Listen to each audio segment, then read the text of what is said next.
world of cable news screaming and social media echo chambers, it's easy to lose the signal in the noise.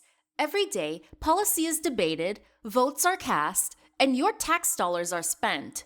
We cut through the headlines to bring you the critical context you need, focusing on what's really going on in news and politics.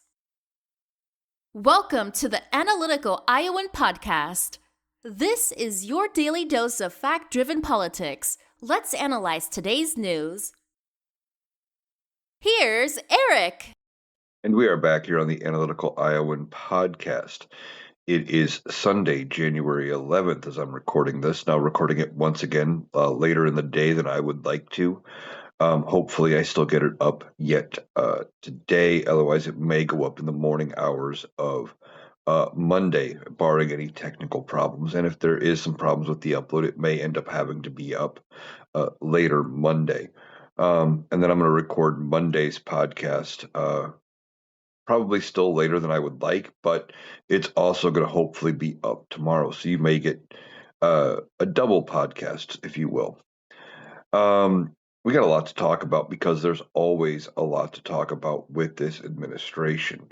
And there's so much going on that this administration is doing. They have no respect or care for the rule of law. And I want to start with this ICE shooting in Minneapolis. More and more has come out with this ICE shooting, and we've been talking about it. From all accounts, it looks like Renee Good, who was shot, was in a perfectly good mood, smiling, talking to him, not mad at him, just wanted to leave because that was where her home is. And she was trying to leave. And somehow in the process, one of the ICE agents got jumpy the way it looks. He was recording with his phone and didn't seem like there was a problem until she started to pull away. He moves the phone to the other hand, pulls his gun, and shoots her in the face. And MAGA's having a hard time with this one. They really are. And we've talked about it on other episodes of the podcast as well. They're having problems because she doesn't fit the narrative, right? She's not an immigrant. She's not a minority. She was a white woman, a mother with kids. And yet they want to come out and say she's a criminal. Now, I've been seeing some things online, and of course, AI is not helping. There is a supposed mugshot floating around, yet it's easily debunked as AI because, in part, it gets her birthday wrong, which isn't the biggest deal. And then there's the shirt she is wearing for that mugshot happened to be the same one from the widely publicized photo of her from the day it happened. Somebody put it into AI, asked AI to generate an image, and it did. And this is the problem we're living in. Now, MAGA would tell you, well, she was a criminal. She should just comply, and she gets what she deserved. Except here's the problem. She wasn't. And they can't justify that. But also, it doesn't matter, right? It doesn't matter if she had one conviction for anything, 34 felony convictions, or any number in between. If she was charged with 300 crimes, does not matter. The act in question, with where she was, with what happened right then in that moment, did not warrant her being shot. And this whole thing reeks of a cover-up. And as always, when it comes to everything this administration does, the cover-up is going to be worse than just admitting what happened. And more keeps coming out, right? We've got multiple angles. It's fairly obvious this was not a good shoot. Now, Minnesota is looking to launch their own criminal investigation. And I, by no means, am a law expert, but I've seen some law creators talking about how this would go about and what they would probably have to do. And one lawyer that I really trust, I like his content because he delivered it very unbiased. He said point blank, he was not taking sides, but he said if they wanted to go about charging him, what would happen is they would have to file state level charges. Remember, Donald Trump cannot pardon state level offenses. So, state of Minnesota would have to file charges against the shooter. And then, more than likely, there would be a successful petition to a federal court to have the case heard in federal court. But don't jump the gun there. Donald Trump cannot pardon state crimes. This is still a state offense. The problem is why it would be a federal matter is because ICE agents and other federal law enforcement, and I know ICE is not entirely law enforcement. They don't have the same rights as, say, the FBI or state police or local police. They are supposed to strictly be dealing with immigration. However, uh, with them being a federal officer, they are allowed a certain level of qualified immunity. And with the supremacy clause, they would have to argue that the state right supersedes the federal government, or that the federal government's claim for immunity doesn't qualify here because of other issues. Now, whether that would be a murder charge, maybe second or third degree, I don't know if you could get premeditated first degree in there, even though he moved his phone and drew his weapon before she moved the vehicle. That would be a stretch. But once it gets to federal court, they would have to prove immunity doesn't apply. And assuming immunity doesn't apply, they would still hear the case in federal court. They would, but they would be a federal judge ruling based on Minnesota law. It would still be the same state state level charge, and it would still be something Donald Trump could not pardon for. It would just be dealt with in a federal courthouse under federal jurisdiction because of the fact he is a federal officer. So that was something I was very interested to learn. Now, that is way down the road. First, we have to get Minnesota through the investigation phase to where they come out and charge. And they can't jump the gun because of speedy trial rules. They need to have all their ducks in a row and make sure that they have a good, solid case. Now, people are going to want justice and want justice quickly. And unfortunately, the criminal justice system moves very, very slowly. So they're going to be dealing with that for a while. And the problem is the federal government is not complying here. They're not working in a joint manner. Normally, what would happen is the FBI and local law enforcement would work together. They would dig into it. They would get to a mutually acceptable outcome. They would work through all the evidence, and if they decided that a case was warranted, they would have it. But the FBI in this case is not complying. Neither is ICE. They're not turning over anything to the local law enforcement. And as I think I talked about on yesterday's podcast, I saw a TikTok video, and I don't know if it is accurate. It was taken from a vehicle that was driving down the interstate, and you could see what appeared to be Renee Good's vehicle with bullet holes in it being towed, windows down, no tarp, nothing to preserve the crime scene. And it implied, at least, that if this was all accurate, that the FBI is doing whatever it can in order to, contaminate that so the evidence is no good, right?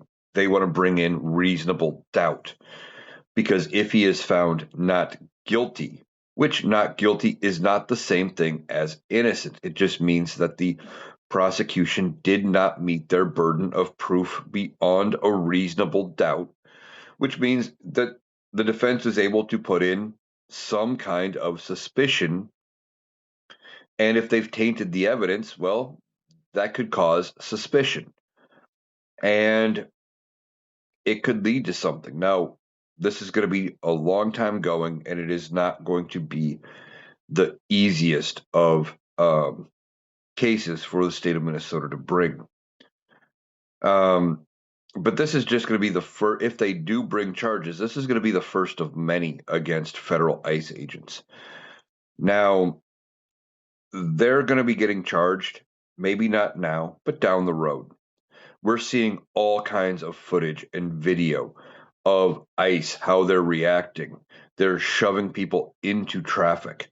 I saw one video of what appeared to be an unmarked ICE vehicle chasing somebody on foot who was trying to flee and has his back to the vehicle, and they ram him with the truck, which again is unjustifiable force because the guy was running away. He posed no risk unless they could prove he somehow had something on him that made him a risk, like he was going to somehow blow them up or something, which it didn't appear from anything from the video I saw that was anywhere remotely the case. Did not see a weapon or anything. Hitting somebody with your vehicle is considered lethal force, and you are trying to take down an unarmed or apparently unarmed suspect who is not firing shots, not doing anything, and you ram them with your vehicle. That is not okay. And part of the reason these ICE officers are doing whatever they want is A, because they feel like they have the right. They are very well protected behind that badge, or at least they think they are. And a lot of them are the groups that used to be known as the Proud Boys, the Oath Keepers, the Three Percenters, um, Patriot Front, those other paramilitary groups that have all but disappeared right now. That's because Donald Trump has, well, indirectly, Donald Trump has recruited them into his administration effectively as makeshift ICE agents. They're getting the so-called respect and authority they've always wanted, and they don't care about the rules. They think they're protected, so they can do whatever they want. Somebody said about Renee Good, she wasn't shot because the officer was afraid. She was shot because she wasn't afraid. And that kind of fits here. ICE wants everybody afraid. Donald Trump and his administration wants people terrified of him. He wants to rule with an iron fist. Problem is, he's got nobody but incompetence around him. Now, when it's all said and done, and Donald Trump is gone because he will be gone, there is going to come a point when he is no longer in office. Whether that's Republicans saying enough is enough and impeaching and removing Donald Trump between now and 2029, whether that is J.D. Vance going to Congress and saying, "Yeah, this guy's mentally gone. His dementia is too far. We have to remove him," and getting Congress to remove him with the 25th Amendment. Whether that's the Democrats getting control of the House and the Senate in the midterms and impeaching and removing him, or whether that is just a Big Mac running its course because the guy is not healthy. I heard somewhere that, and this was in an interview, I just don't remember if I'm getting the exact order right. It is something like 2 Big Macs, a fillet of fish, and 2 large fries every time he goes to McDonald's. It might be the other way around. It might be 1 Big Mac and 2 fish, but either way, it's a lot of food. And this is coming from somebody who loves food, going, that's a lot. So Donald Trump is eventually going to be gone. And when the Republicans are no longer in charge, they're no longer protecting ICE agents and everybody around him. We need an attorney general, somebody not like Merrick Garland. I thought Merrick Garland was going to do a much better job than what he actually did. And we need an attack dog, somebody who is going to go after everybody in this administration and charge everybody. For example, this ICE agent, whose name I can't think of, but it doesn't matter. This ICE agent, there's no statute of limitations for a murder charge. There's not. And so he may skate for now if they don't file state charges. He may skate for a couple of years. However, he's ultimately going to be charged, I believe, on a federal level, and a lot of them are. Now, we are also hearing that their normal training period, which is only 18 weeks, which is not a lot of time. There are a lot of professions that have longer training periods to be qualified to be considered hireable or to be functioning in your role um, before you get that level of promotion. And yet 18 weeks is what they go with to promote ICE agents. And that's a little over 4 months. That's it. 4 months of training. And now you're an ICE agent. However, they said that was too far. That's too much training. And they cut it back to 47 days. Why? Because Donald Trump is the 47th president.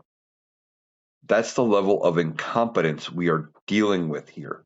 They are losing their ever loving minds with the stupid bullshit they are doing. We are not dealing with, for the most part, smart, sane people. All right, moving on past that, I want to talk about something from yesterday's podcast. I think I touched on it the day before, too. Donald Trump comes out with this plan where he's talking about um, capping credit card interest at 10% for 1 year. And I did a video, and I talked about it on the podcast, but I did a video talking about it where I said it's a drop in the bucket to what we really need. And I'm right. Uh, Not because I have this huge ego and say I can't be wrong, but look around. 10% on credit card interest is not that big of a deal.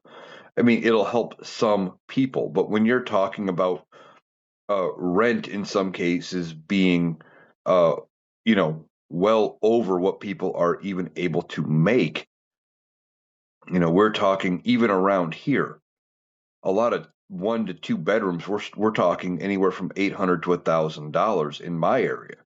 Where just a couple of years ago, you could get a 3 bedroom. Before I bought the place I'm living now, I was renting a 3 bedroom place for barely $800 a month. That place now is renting for, I think, 12. Um, and I could be slightly off, but I'm pretty sure that's about where they are. And that wasn't even in, like, it was a good neighborhood. It was uh, a decent shape of as far as a building goes and things like that. But the landlords did things on the cheap because they built, things for, they had rows and rows of these duplexes that you could rent, and it was nothing but baseboard heaters and one wall unit AC, and that was your heating and cooling. Um, and it was ridiculously expensive. I was paying on a monthly basis to keep that place comfortable, uh, over $300 a month. By contrast, I have central heat and air in a place that is comparable in square footage. Uh, Actually, maybe even a little bigger when you add in the fact it's got a basement. Um, and I'm getting, $100, 100 to 120 a month. It was so energy inefficient, but that's what I could afford, and that's where I chose to live. And it was a relatively nice place, but now they're ridiculously high. Rent's high, groceries are high. And I was talking about how it would help to drop the tariffs and things like that. And I had MAGAs coming into my comment section of that video saying things like, well, it's better than what we had under Biden. Biden, we had 9% inflation. Well, first of all, that 9% inflation happened because Donald Trump mishandled COVID, completely and totally mishandled COVID. If he would have handled COVID the way it should have been handled, we would have come out of it in about 4 weeks. Inflation never would have spiked. And if people wouldn't have freaked out, inflation wouldn't have spiked. But because Donald Trump was so piss poor at doing anything to handle the pandemic, and we lost 1 million people, and then we come out of it pretty much not quite after Joe Biden gets in office, but he gets in office and he starts handling things correctly. And suddenly we're getting out of COVID and we're making progress because we come out of it on the other side. Donald Trump, the effects led into Biden's presidency, and Biden took all the blame. but 9% inflation was high. But by the time the election happened, we had it down under 3. But MAGA likes to forget that fact that, yeah, it peaked, but then Joe Biden and his administration had done things to fix it. But that doesn't matter to MAGA, okay? But they're talking about how, oh, it was Joe Biden's fault inflation was so bad. And it's something, it'll help them, it'll save them money. Okay, well, the cap of 10% on interest rates only matters for those people who have a credit card and that have higher than a 10% interest rate and that carry a balance month to month. Now, that's a lot of people, don't get me wrong, but that doesn't fix everything for everybody. I know a lot of people who do not have credit cards at all. They don't have one. Don't see the need, or they know themselves well enough. I've got one friend who straight up says, he goes, my credit's good enough for a credit card. He goes, and I've had them off and on over the years. But the reason he doesn't carry a credit card or doesn't have one is because he knows what happens whenever he gets one. Is that there's going to come a point, there's going to be something he wants that he can't afford.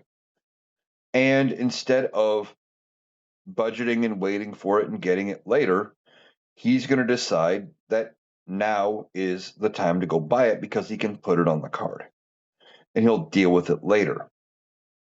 And so what I'm getting at though is with this guy, he says he doesn't carry a credit card, doesn't have one anymore because he knows how he would react. So capping 10% credit card interest doesn't do anything to help him. But you know what would have helped him? The Biden era restriction that he put on all banks and all financial institutions that capped all fees at $8. At $8. Now, I remember what it was like before the Consumer Finance Protection Bureau.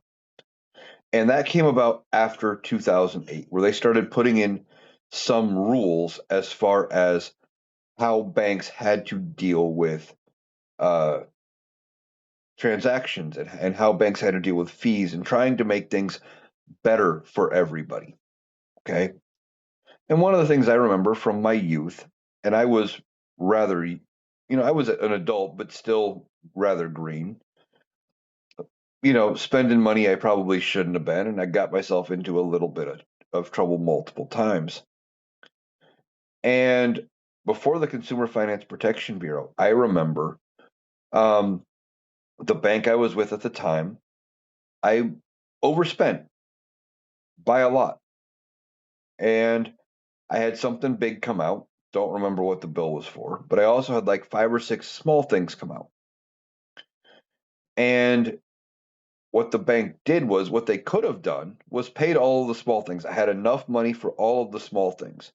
And like the small things combined were $50, if I remember right, something like that combined. And the big thing was a couple hundred or whatever. But I didn't have enough money in the account in the moment for it to clear. And they didn't really give you any leeway at the time. At least that bank didn't. So what they did is said, well, okay, you don't have enough money for all of it. Well, they claimed the big one hit first, the big payment, and the rest were all after. So it was like 5 transactions, but they hit me with a $34.99 fee for each and every one. Suddenly, I didn't have the big payment already of 200 and some bucks, but they hit me with $150 worth of fees. And it was my own fault for not for overspending. It was a mistake you learn when you're young. And turns around, didn't make that mistake ever again. I started watching what I was spending, trying to make sure I knew that when things were going to hit, etc. So I didn't do that. But if you would have capped all those fees at $8, that might have been reasonable. Why did they need $34.99 or 20? I think it was $34.99 a piece at the time.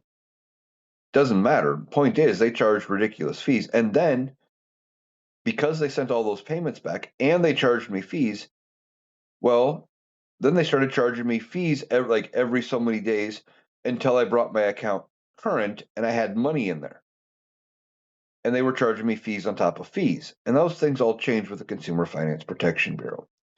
But capping them at $8 was Biden's idea in 2024. That was something they decided was going to save a lot of people billions of dollars. One of the first things Donald Trump did in his presidency was get rid of those fees or get rid of that cap and let banks go back to charging whatever they wanted. Why? Because banks pay Donald Trump, and well, guess what? And they donate to his campaign and stuff.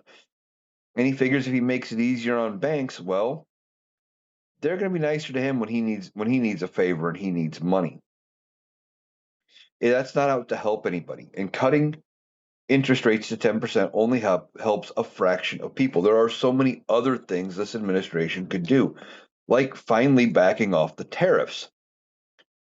But they're not doing any of that. The other thing this commenter said, and it wasn't the only commenter, was talking about how the left's only idea is taxing the rich. And what they don't understand about taxing the wealthy and taxing the rich is this period of time when they want to talk about how great everything was. And if you ask them to define a time when they think about when they're talking about making America great again, most of them are talking about the period from post World War II to about pre Ronald Reagan, maybe pre Jimmy Carter, late 40s through the 70s or so, where everything was good. Well, at least it was if you weren't a minority. But that's a discussion for another day. No, what they're talking about is where you could go to work, get a job, support a family on one income, and come out with a house, a car, support 3 or 4 people total. If you were a man, be married, have kids. If you were a woman, you didn't have to go to work. Um, and the economy was great. What they failed to remember is that was when we were taxing the wealthy in the 90 percentiles. Why were we taxing the wealthy at 90%? Well, because it spurred economic growth. And it wasn't through wealth distribution by saying, okay, well, the government's going to take all this and line their pockets with it. What happened was you would find reasons for these big companies and these wealthy people to reinvest. They would turn around and say, okay, I've got all of this going. I'm going to turn around and I'm going to I'm going to open up a second line in my factory. I'm going to open another uh, store in the town over. I'm going to do this. I'm going to do that. They were investing money back in instead of taking it as profit. What happens when you give people who have more than enough money that uh, you know they could never spend it all, even more money?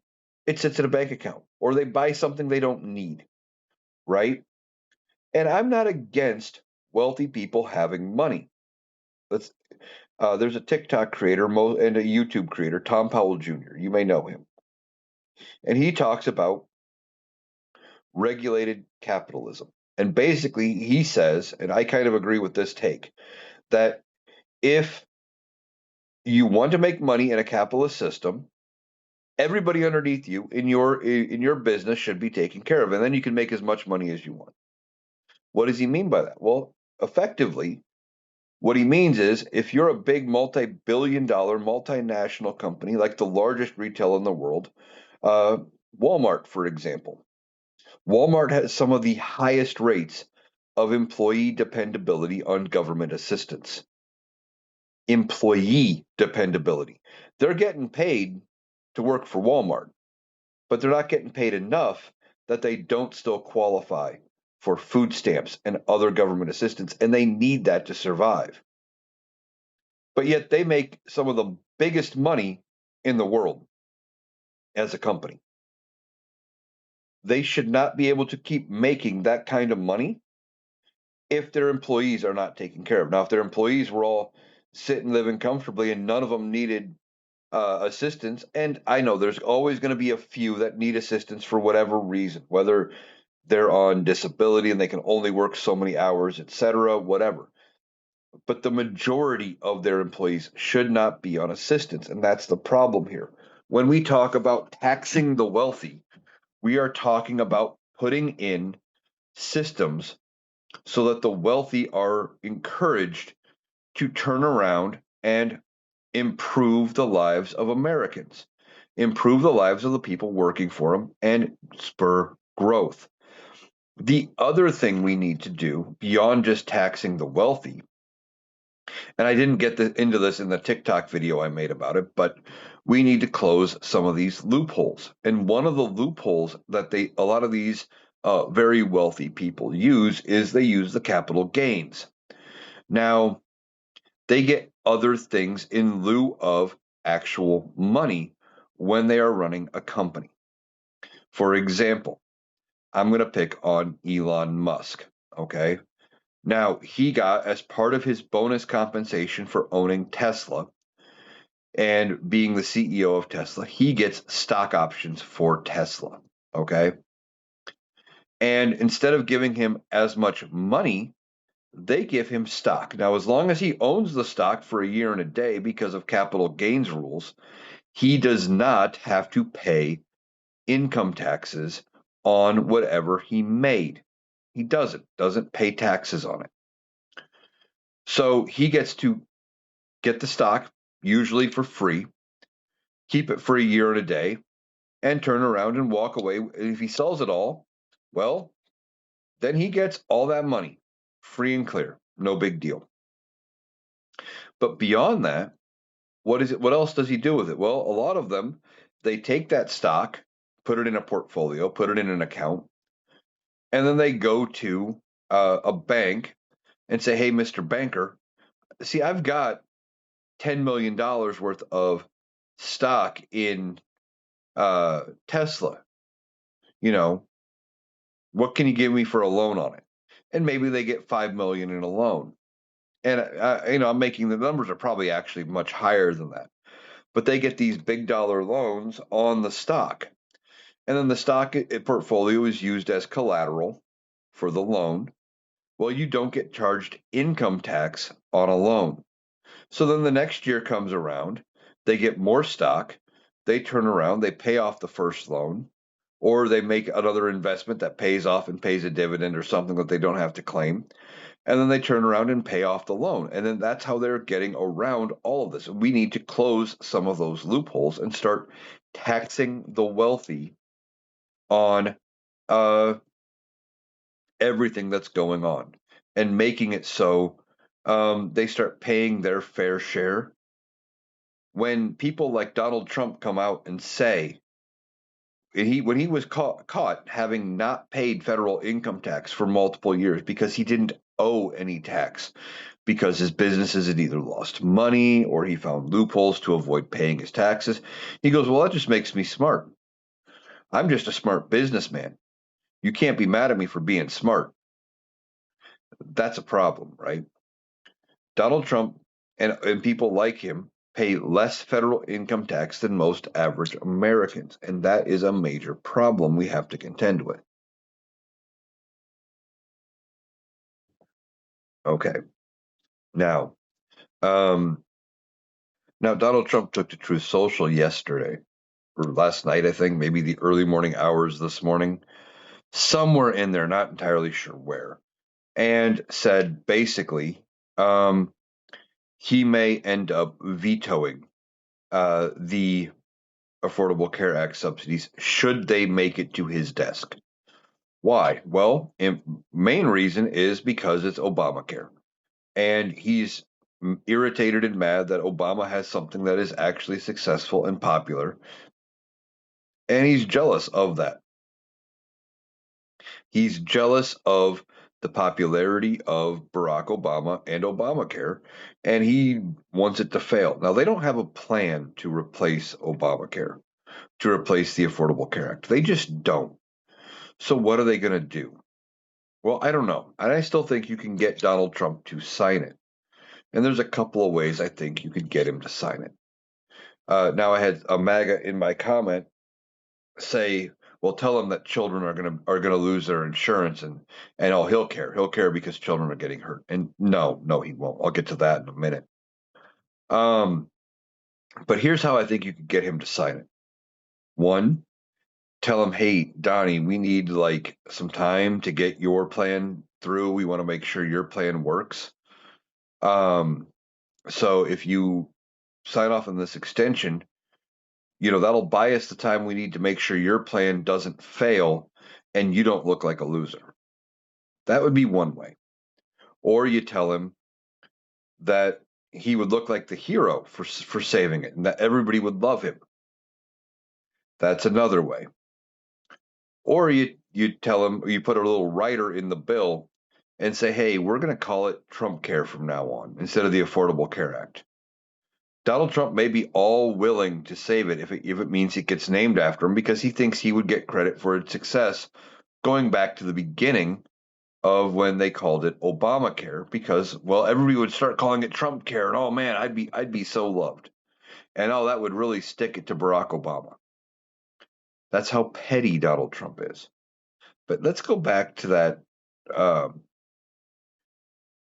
well, I'll get there in a second. As far as saving the ACA, what are they going to do? I don't know. They already passed it in the House for a 3-year extension. The Senate needs to take it up. They've already vetoed, or not vetoed, they've already rejected um, plans for something very similar out of the Senate. So I don't know if this is going to pass or not. But as public outcry is getting higher, and we are coming up very close to that January 15th date where they think it is the absolute cutoff for when they can pass it without affecting people's health care too much. There may be enough pressure in the Senate to actually get them to vote on it. Now, the 15th would be what? Thursday, I think. So we'll have to see if they pass it by Thursday. And they might. I still think ultimately it's going to end up being a 2-year extension. Why? Well, because that just makes sense. 3 years puts them into having to answer questions about it in the general election, and I don't know if they want to do that. Having it end this year means they have to answer it in this year's election. Same with letting it expire, and they don't want to do that. They don't want to deal with any of that. And then voting on it and letting it go 2 years seems to be about the right extension.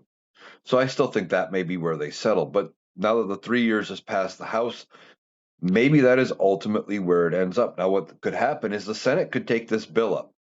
They could put a change in there and they could amend it to say 2 years instead of 3 and send it back to the House. Now, I don't know if everybody who voted for it the first time would still vote for it.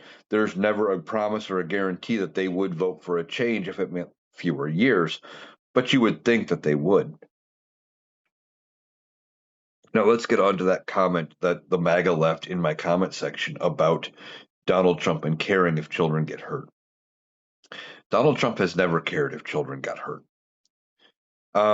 Remember his first term when it came to putting migrants in cages. There are families who were separated from Donald Trump's first term when ICE and immigration and things like that came in. They separated parents from children without a plan to reunite them later, and they were never reunited. They're doing the same thing now. And if he really cared about children, he wouldn't have said that it is okay for ICE to go into churches and schools and daycare centers to go after children. And what they want to do is they want to go into these places, pick up the kids that they think or suspect of being children of immigrants or who may actually be immigrants if they came over with their parents, and say, "Yeah, we're going to take you," and then hope the school calls the parents and the parents turn themselves uh, in order to get caught, right? It's a hostage situation, effectively. And before the Trump administration, the rule that the federal government played by. It wasn't a law, but it was kind of a norm. And that was set was those places were excluded. But again, Donald Trump doesn't care about rules or norms or practicality. He's doing whatever he wants. So to say Donald Trump actually cares if children get hurt is laughable at best. Now, beyond that, you also have the Epstein files. And that's what I think a lot of these things going on are major distractions from. And more is going to keep coming out with the Epstein files. And Donald Trump is terrified of anything that comes out related to Epstein. He doesn't want us to know that he was connected, that he knew Epstein, that they were friends, any of it, right? They don't. He doesn't want us to know any of that. Yet we do, and he's trying to distract away from it. And the fact that he is in the files where he has been accused by multiple people of doing things that have harmed children, because despite one of the MAGA talking points, where they try to say that, well, the 13 to 17-year-old girls knew what they were doing, they could have said no. It doesn't change the fact that he was in his 40s at the time, and he was potentially having interactions with underage girls. Don't forget, we're also not talking about the thing that came out from the Epstein files involving Lake Michigan, where it sounds like Donald Trump was there was a tip called in saying that Donald Trump had been with a 13-year-old that he had been introduced to through her uncle, that she had been impregnated by Donald Trump at 13, gave birth to a baby alive, and that the uncle and Donald Trump went out on a boat, and we find out that Donald Trump had a riverboat casino on Lake Michigan, and they disposed of the baby in Lake Michigan. Now, that's alleged. It was a tip that was called in, but we're not talking about it in the media right now. We're talking about everything else that's going on. And for at least the moment, Donald Trump has successfully turned our attention away from the Epstein files. Now, when it comes down to it, the Epstein files are going to come out, and Donald Trump is going to be embarrassed by everything that comes out. And that could end up being the bridge where Republicans say enough is enough, and they decide to walk away from Donald Trump.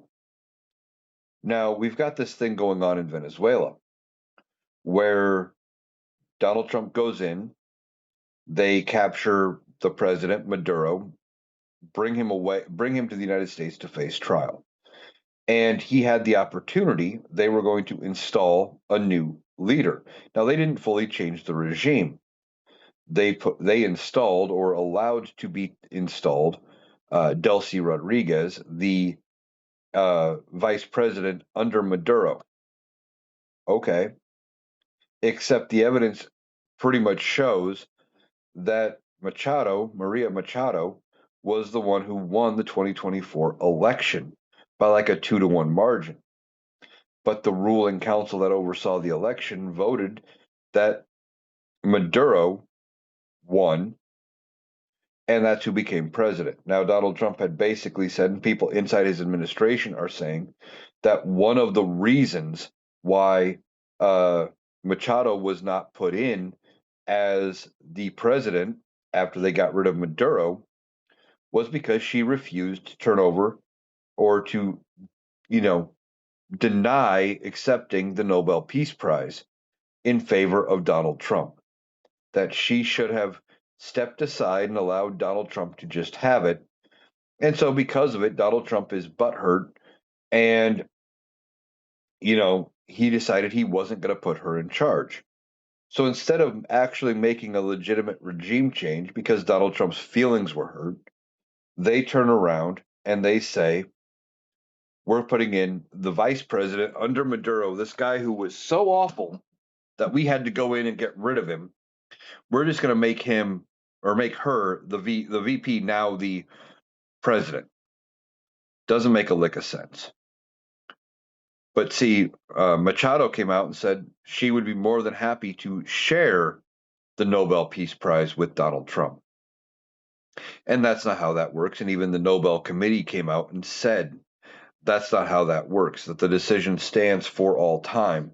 You want once accepted, you can't trade it, you can't give it away, you can't reject it. Once you are awarded it, it is yours. They are not they wouldn't have a do-over. Despite Donald Trump's insistence he deserves one and that they should relook at it and do it again. Ironic part is when it comes to the Nobel Peace Prize, there are multiple there's a deadline coming up here, and multiple people have suggested Donald Trump should get one, and I don't think he will. I don't think they would give it to him. But the deadline for nominations for this year's Nobel Peace Prize is coming up. And how can Donald Trump think he is even remotely qualified to get one when we are staring at him starting a war in Venezuela, or at least an armed conflict where he went down and captured their president and is now deciding who's in charge. Now, Donald Trump took to Truth Social and that he made a post where he claims he is the acting president of Venezuela. Now, I don't know if Donald Trump is joking or not because he does not have a sense of humor. He really doesn't. You know, he got mad at Barack Obama for roasting him the one time. He cannot take a joke.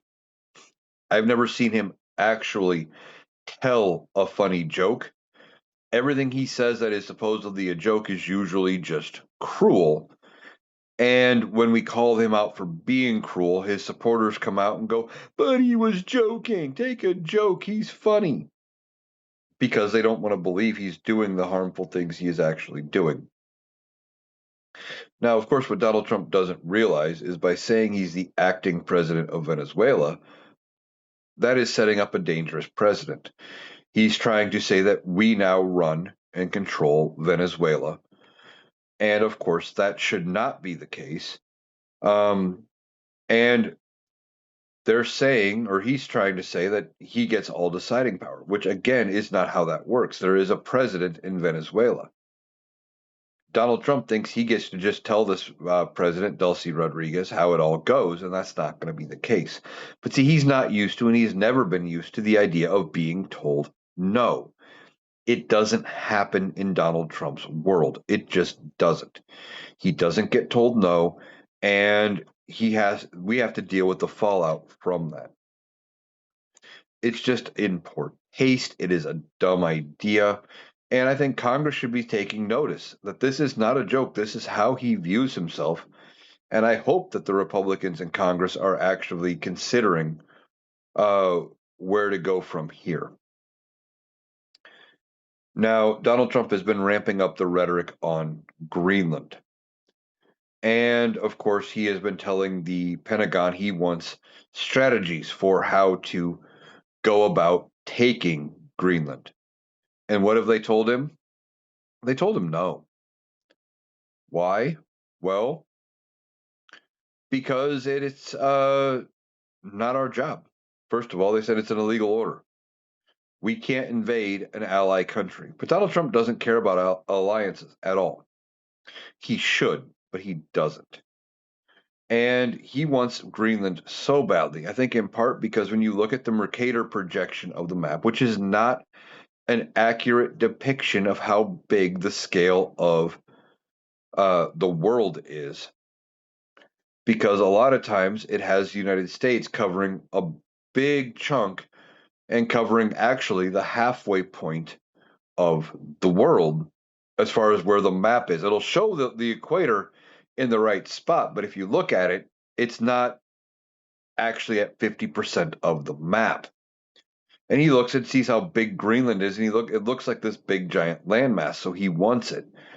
He wants to be known as the guy who added all of that territory to the United States. And then, of course, you add in the rare earth minerals. That would take probably a decade or two for us to set up all of the infrastructure needed to go in and actually successfully mine them, get them out, and refine them and setting all of it up. it's not a great plan. But see, Donald Trump only cares about his legacy. But he's talking about what would happen about going into Greenland, and NATO has effectively said, and Denmark has said, if we invade militarily into Greenland, they're going to invoke Article 5, and the rest of NATO has said we will back uh, Greenland because they are part of Denmark. Now, that would be horrible. That would lead us potentially into a world conflict, a world war. Beyond that, it could be even more problematic for America. Why? Because Donald Trump doesn't understand how world politics work. He never has. He has always relied on people telling him in the way a fifth grader would understand it, because that's about his intelligence level. But he has relied on other people to tell him exactly how to deal with everything. So if we invade Greenland, it would have more problems than just military, right? Than just militarily, about NATO coming to Denmark's defense. There's also the fact that a lot of our allies own a lot of U.S. debt. When we need to borrow money, we go to other countries to borrow money. That's how that works. And they lend us money, we pay them interest. What happens when all of those markers are called due? When all of those loans are said, hey, pay now. We've been happy just collecting the interest for years, but pay up. We don't have the funds. We would have to find somebody willing to borrow us the funds to pay all of that back. And I don't know where we would get that kind of money.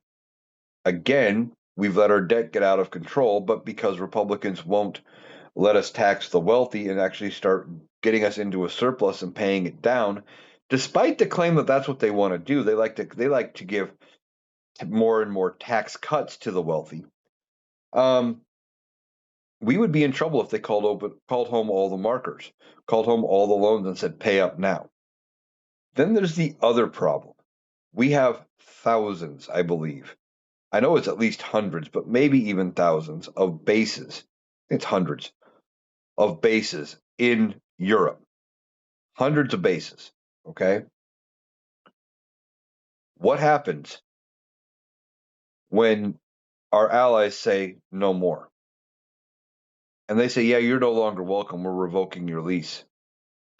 Get off our soil. Sure, we already have a foothold in those countries if we wanted to do something militarily.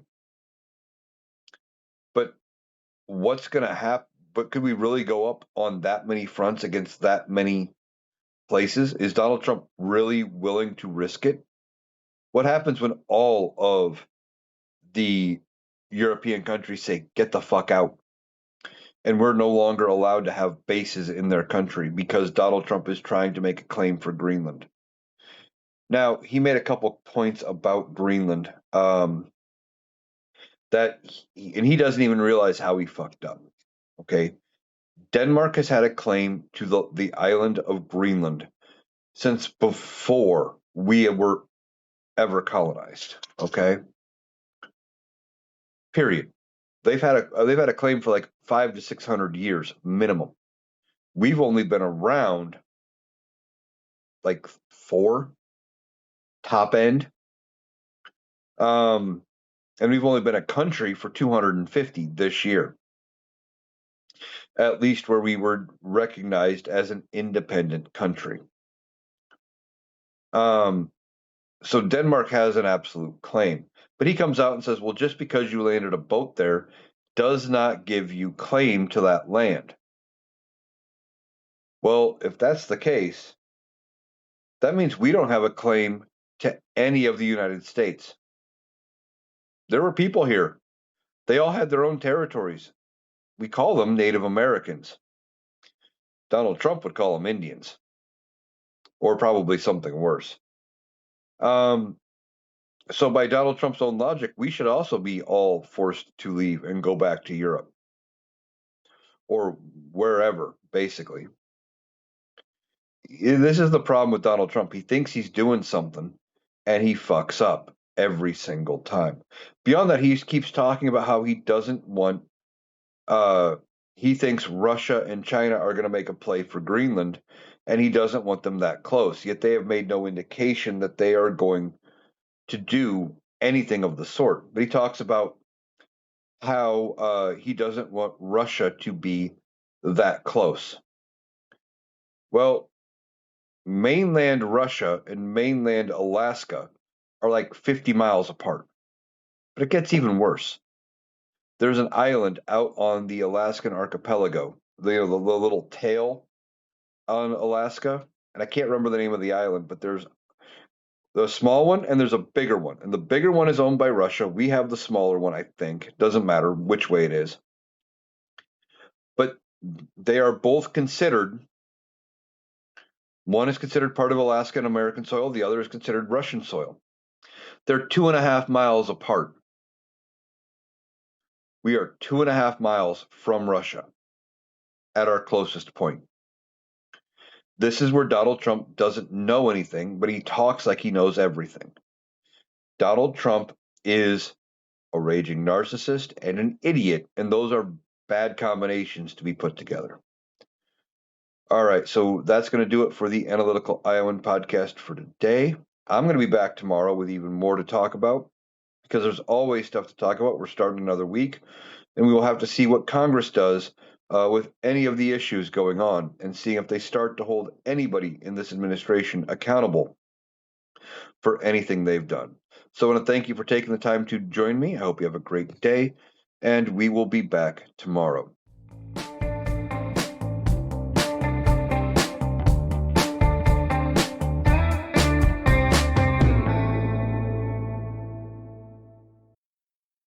That was Eric. That does it for our analysis today. If you appreciated us cutting through the noise to get to the critical context, please make sure you're subscribed to the Analytical Iowan podcast on Spotify and YouTube. We'll be back tomorrow. Thanks for listening.